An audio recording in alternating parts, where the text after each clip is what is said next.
إذا مدوينكي دنبل الدريمة كوبا علينا أو حبرشة مقالة الجورة عاصمة دولة قبلة كرشبيل أيام أنت أرضي تردو قاريس وأفرتني السدح وهيك كان جيبيين جامعة بلاسما فرع إذا مقالة الجوهر قارهان كليدها عاصماتك إيا بيرها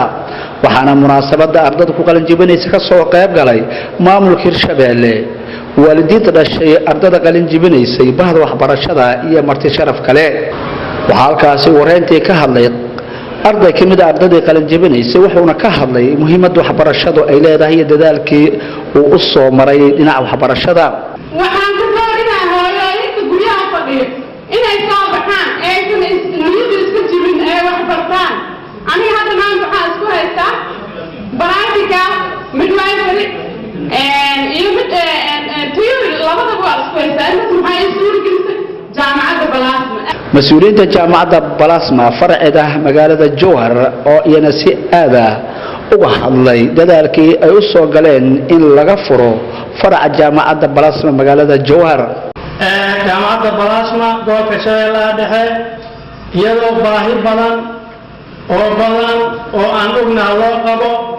inaan arko waxay ila noqotay wax dafcadii koowaad ee ka qalin jabisay magaalada Jowhar gobolka Shabeellaha Dhexe kuwaasoo ah faracii balaasma xarunteeda Jowhar waana gruubka kan halkan ku sawiran sanadka dambe waxaa la deenaa gruubka inuu qalin jabiyo hadduu alla idmo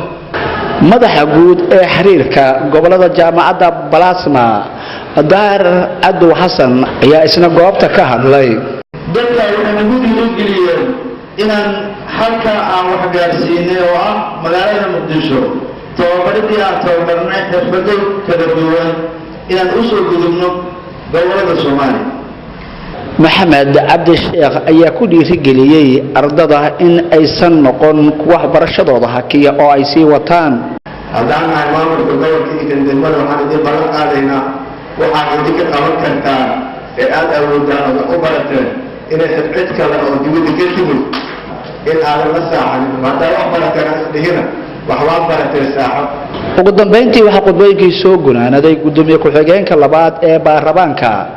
dowlad goboleedka Shabeelle Canab Axmed Ciise waxaan leeyahay hanbali hooyo ilaahay hadii guuleeyo jaamacadda balaasma mar labaad iyo mar saddexaad waxaan leeyahay waxay noqoteen jaamacadda hooyada Shabeelle